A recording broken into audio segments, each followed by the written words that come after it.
সাধু তোমাকে জ্ঞান এমনি এমনি কেন দিবে? রাস্তা দিয়ে যখন চলে অনেক লোকের দেখা হয়, কেউ chocolate, Cadbury, ice cream, fuchka, samosa কিছু দেয়? কেউ দেয় এমনি এমনি? রাস্তা দিয়ে তো কত ছেলের সাথে দেখা হবে, কেউ দেবে? কত মেয়ের সঙ্গে দেখা হবে, তারা দিবে? তাহলে সাধু কেন এমনি এমনি তোমাকে জ্ঞান দিবে? কেন দিবে বলো? তিনটা কাজ করলে সেই সাধু মহাত্মা জ্ঞান দিবে। প্রভু, বোর্ডটা বের করা যায়? আচ্ছা, ঠিক আছে। তিনটা কাজ। প্রথমে কি? শরণাগত হতে হবে। শরণাগত মানে কি? ভালো করে শুনো, শরণাগত মানে কি?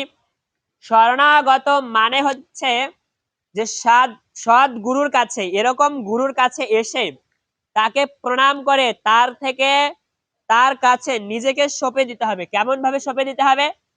যে আমি আপনার কাছে নিজেকে সমর্পণ করলাম, আপনাকে আমি শিক্ষা গুরু মনে করলাম, এবার আপনি আমাদেরকে কৃপা করে তত্ত্বজ্ঞান লাভ করুন। এইটার মানে কি? শরণাগত হওয়া। এরপরে আরো দুইটা কাজ করতে হবে। কি?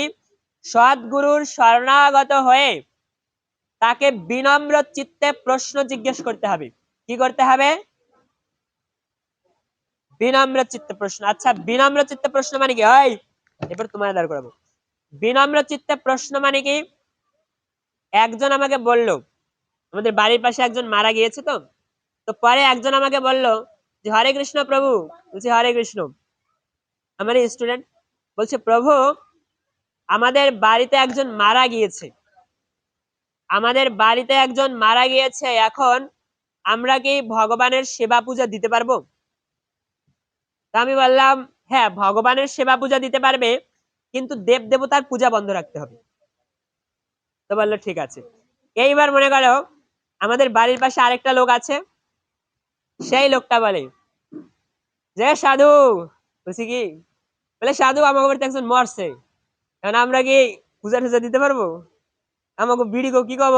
কা এখন বলো, প্রথমে একজন সুন্দরভাবে বলছে আর দ্বিতীয় জন অসুন্দরভাবে বলছে। এবার প্রথমটা ভালো হয়েছে না দ্বিতীয়টা?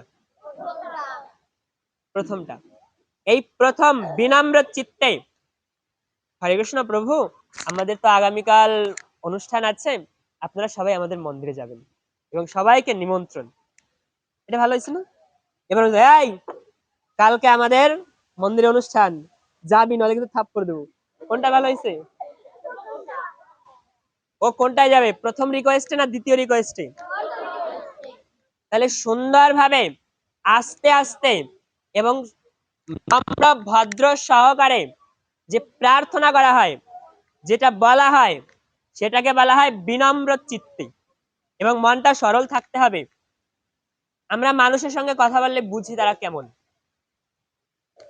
যদি কেউ গুরুত্ব দেয়, সে চোখের দিকে চোখ রেখে কথা বলবে, আর যদি কেউ গুরুত্ব না দেয় এদিক ওদিক তাকাবে।